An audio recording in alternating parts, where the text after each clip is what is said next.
Quality study अकॅडमीच्या YouTube चॅनलवर तुमच्या सर्वांचं स्वागत आहे विद्यार्थी मित्रांनो. आज आपण 26 जानेवारीचे चालू घडामोडीचे प्रश्न पाहूया. हा व्हिडिओ थोडा लेट येत आहे आपल्या चॅनलवर विद्यार्थी मित्रांनो, काही कारण असल्यामुळे. तर आजचा व्हिडिओ आपण पाहूया. आपण ही सिरीज जी आहे चालू घडामोडीची सिरीज सुरू केलेली आहे, ती UPSC MPSC व इतर सर्व परीक्षांसाठी अत्यंत उपयोगाची सिरीज आहे. आज 26 जानेवारी म्हणजे प्रजासत्ताक दिन. या प्रजासत्ताक दिनानिमित्त आपण एक प्रण घेऊया की शिक्षण हे प्रगतीचे शस्त्र आहे ना. आजच्या प्रजासत्ताक दिनानिमित्त आपण देशहितासाठी सदैव शिकत राहू. आणि आज 26 जानेवारी प्रजासत्ताक दिनाचे विद्यार्थी मित्रांनो तुम्हाला खूप खूप हार्दिक शुभेच्छा. चला आता विद्यार्थी मित्रांनो आपण आजचे प्रश्न पाहूया. तुम्हाला काल विचारला गेला प्रश्न, इस्रायल आणि पॅलेस्टाईनमधून आपल्या नागरिकांना परत आणण्यासाठी भारतानं सुरू केलेले ऑपरेशनचं नाव काय आहे? तर ऑपरेशन अजय नाव होतं. तर विद्यार्थी मित्रांनो ऑप्शन क्रमांक 4 आपला बरोबर उत्तर राहील या प्रश्नाचा. हा तुम्हाला काल विचारला गेला प्रश्न आहे. चला आता विद्यार्थी मित्रांनो आपण आजचे प्रश्न पाहूया.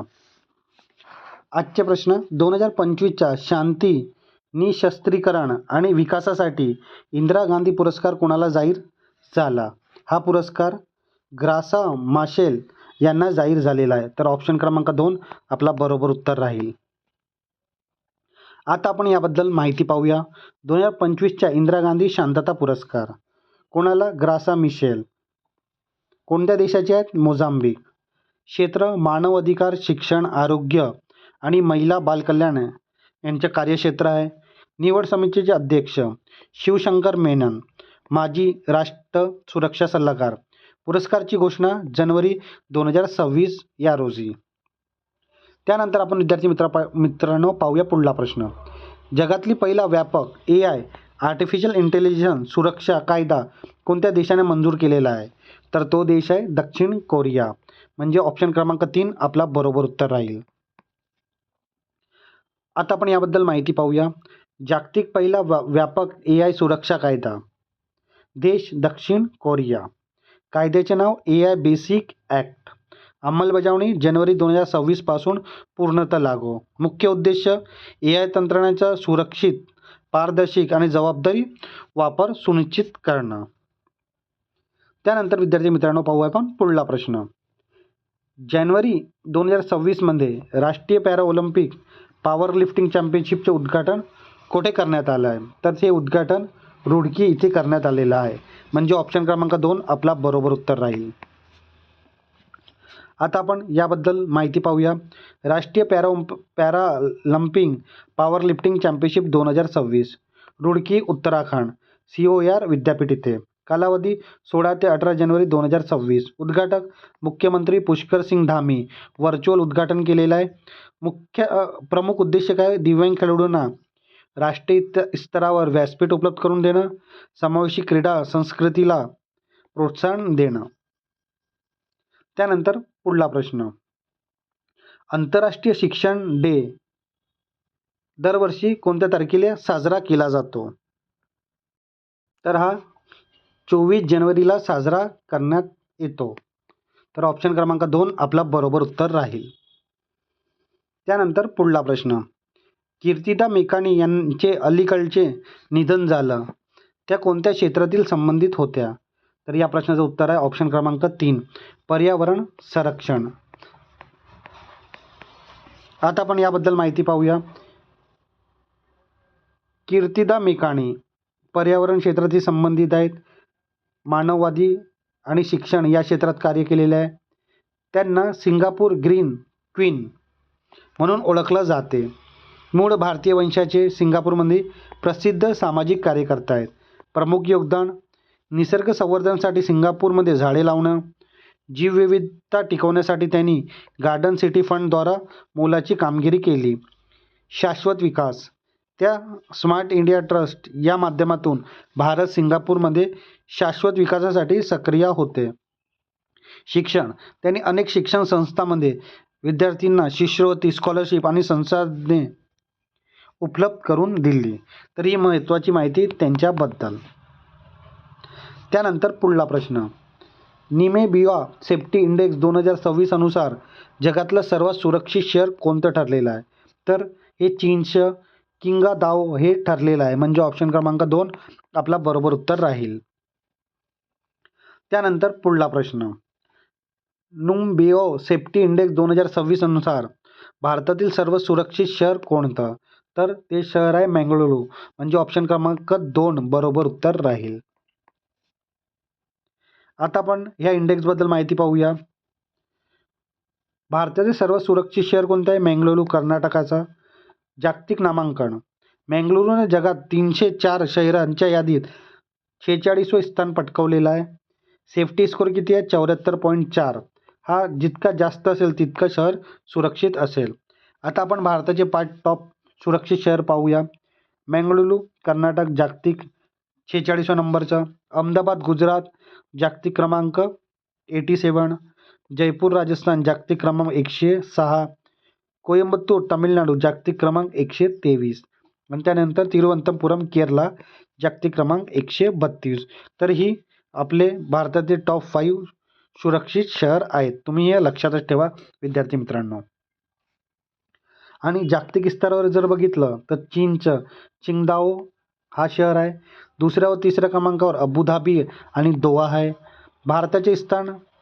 भारताच्या सुरक्षित बाबतीत जगामध्ये 70वे क्रमांक आहे. आणि सर्वात कमी सुरक्षित शहरे दिल्ली, नोएडा, गुडगाव हे शहरे त्या यादीत तळाच्या स्थान आहे. टिप हा निर्देशांक केवळ लोकांच्या सुरक्षेबद्दल अनुभवावर आणि गुन्हेगारीच्या प्रमाणावरील सर्वेक्षणावर आधारित असतो. तर ही महत्त्वाची माहिती याबद्दल. त्यानंतर पुढला प्रश्न, 2026च्या भारताचे 77वे जे प्रजासत्ताक दिन निमित्त मुख्य अतिथी म्हणून कोणाला आमंत्रित करण्यात आलेलं आहे? तर ते युरोपियन संघाचे नेतृत्व यांना आमंत्रित करण्यात आलेलं आहे. म्हणजे ऑप्शन क्रमांक 2 आपला बरोबर उत्तर राहील. त्यानंतर पुढला प्रश्न, 2026च्या प्रजासत्ताक दिनात खालीलपैकी कोणते 2 नेते मुख्य अतिथी म्हणून उपस्थित राहणार आहेत? तर ते आहेत उर्सुला व्हॉन डेर लेयन आणि अँटोनियो कोस्टा. म्हणजे ऑप्शन क्रमांक 2 आपला बरोबर उत्तर राहील. आता आपण याबद्दल माहिती पाहूया. भारताचे जो 77वा प्रजासत्ताक दिन 26 जानेवारी 2026 प्रथमच युरोपियन युनियन हे 2 सर्वोच्च नेत्याचे मुख्य अतिथी म्हणून आमंत्रित करण्यात आलेलं आहे. कोणकोणते? अँटोनियो कोस्टा युरोपियन काउन्सिलचे अध्यक्ष, उर्सुला व्हॉन डेर युरोपियन कमिशनचे अध्यक्ष. प्रमुख पाहुणे अँटोनियो कोस्टा आणि उर्सुला व्हॉन डेर लेयन. मुख्य संकल्पना वंदे मातरमची 150वी वर्षगाठ. संयुक्त उपस्थिती पहिल्यांदा 2 जागतिक नेते एकत्रितपणे मुख्य अतिथी म्हणून उपस्थित असतील.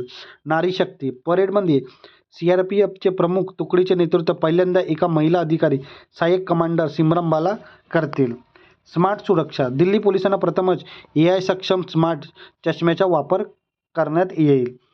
नदीच्या नावावरून गॅलरी प्रजासत्ताक दिन परेड पाहण्यासाठी असलेल्या प्रेक्षक गॅलरी पहिल्यांदा गंगा, यमुना, नर्मदा आणि गोदावरी अशा नदीचे नाव देण्यात आलेलं आहे. तर ही महत्त्वाची माहिती आहे आपल्या प्रजासत्ताक दिनानिमित्त. तर तुम्ही विद्यार्थी मित्रांनो लक्षात ठेवा, येणाऱ्या एक्झाममध्ये याबद्दल प्रश्न असू शकतो. त्यानंतर पुढला प्रश्न, पुणे ग्रँड टूर सायकल स्पर्धेचा सर्वसाधारण विजेता ओव्हरऑल विनर कोण ठरलेला आहे? तर तो लुक मडग्वे हे ठरलेला आहे. म्हणजे ऑप्शन क्रमांक 2 आपला बरोबर उत्तर राहील.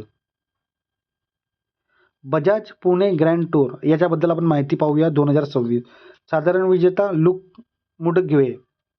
देश न्यूझीलंड. तो चीनच्या ली नी स्टार संघाकडून खेळतो. विजेता संघ ली निंग स्टार चीन. कालावधी 1923 जानेवारी 2026 5 दिवस. एकूण अंतर 437 किलोमीटर मुख्य 4 टप्प्यांमध्ये.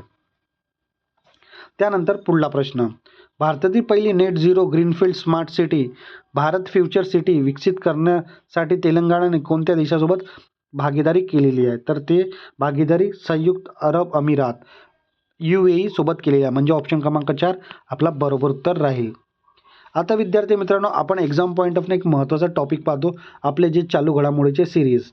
इथे आज आपण शिखर परिषदा कुठे झाले आणि भारतात होणारे संमेलन याबद्दल माहिती पाहणार आहोत.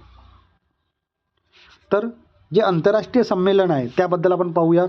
आंतरराष्ट्रीय शिखर परिषद G7 शिखर संमेलन 2025 हे कॅनडामध्ये पार पडली. नाटो शिखर संमेलन 2025 नेदरलँडमध्ये पार पडली. COP 330 हवामान शिखर परिषद ते ब्राझीलमध्ये पार पडली. G20 शिखर संमेलन 2025 दक्षिण आफ्रिकामध्ये झालेली आहे. 47वी एशियन शिखर संमेलन मलेशियामध्ये पार पडली. SCO शंघाई सहकार संघटना शिखर संमेलन चीनमध्ये. एपिक शिखर संमेलन 2025 दक्षिण कोरियामध्ये. बिमस्टेक शिखर संमेलन 2025 बँकॉक थायलंडमध्ये. IORA हिंद महासागर रिम असोसिएशन शिखर संमेलन श्रीलंकामध्ये. त्यानंतर आपण पाहूया भारतात स्तरावर आणि भारतात होणारे संमेलन. ग्लोबल टेक्नॉलॉजी समिट 2025 नवी दिल्लीमध्ये पार पडली. जागतिक हवामान वाहतूक शिखर संमेलन नवी दिल्ली. भारतीय लष्कर वारसा महोत्सव 2025 नवी दिल्ली येथे. ग्लोबल सस्टेनेबल समिट 2025 हे पण नवी दिल्ली येथे पार पडली. ई गव्हर्नन्स 28वे राष्ट्रीय संमेलन विशाखापट्टणम येथे. आंतरराष्ट्रीय योग दिन सत्र विशाखापट्टणम येथे. Youth spiritual summit 2025 Varanasi. Asian Bharat युवा शिखर संमेलन 2025 गोवा येथे. स्त्री समिट हैदराबाद येथे पार पडली. हे पण लक्षात ठेवा विद्यार्थी मित्रांनो. त्यानंतर पर्यावरण आणि इतर संमेलन. COP 30 हवामान शिखर संमेलन ब्राझील येथे. IUCN जागतिक संवर्धन काँग्रेस 2025 अबुधाबी येथे पार पडली. UNCTAD सत्र 2025 जिनेव्हा स्वित्झर्लंड येथे. जागतिक हायड्रोजन शिखर संमेलन 2025 रोटरडॅम नेदरलँड येथे. युनिव्हर्सल पोस्टल काँग्रेस 2025 दुबई येथे. जागतिक सरकार शिखर संमेलन 2025 दुबई इथे. तर विद्यार्थी मित्रांनो हे महत्त्वाचे संमेलन आहेत. तुम्ही एक्झाम पॉईंट ऑफ लक्षात ठेवा, कारण की MCQ फॉर्मॅटमध्ये जेव्हा प्रश्न येतो आणि जर तुम्ही वाचलं असेल तर नक्की तुम्हाला आठवेलच. त्यानंतर विद्यार्थी मित्रांनो आपण आपल्या सिरीजमध्ये एक प्रश्न तुमच्यासाठी विचारतो. तर आजचा प्रश्न तुमच्यासाठी आहे. जर विद्यार्थी मित्रांनो तुम्हाला उत्तर येत नसेल तरी पण कमेंट बॉक्समध्ये सांगा आणि हे सिरीज तुम्ही फॉलो करत असाल तर नक्की या प्रश्नाचं उत्तर तुम्हाला येईलच. कबड्डी चॅम्पियन्स लीग KCLची पहिली आवृत्ती कुठे आयोजित केली जाणार आहे? तुमचे ऑप्शन क्रमांक 1 आहे पुणे महाराष्ट्र. ऑप्शन क्रमांक 2 आहे सोनीपत हरियाणा. ऑप्शन क्रमांक 3 आहे पटना बिहार आणि ऑप्शन क्रमांक 4 आहे जयपूर राजस्थान. तर या प्रश्नाचं उत्तर नक्की कमेंट बॉक्समध्ये सांगा. येत नसेल तरी हरकत नाही विद्यार्थी मित्रांनो, येणाऱ्या व्हिडिओमध्ये आपण याबद्दल माहिती पाहणार आहोत. आता विद्यार्थी मित्रांनो आपण आपल्या क्वालिटी स्टडी अकॅडमीच्या यूट्यूब चॅनलवर जे ही सिरीज लॉन्च केलेली आहे, हे सिरीज तुम्हाला कशी वाटत आहे तुम्ही नक्की कमेंट बॉक्समध्ये सांगा. हे सिरीज तुम्हाला आवडत असेल तर नक्की लाईक करा, शेअर करा आणि आपल्या क्वालिटी स्टडी अकॅडमीच्या यूट्यूब चॅनलला सबस्क्राईब करायला विसरू नका. धन्यवाद.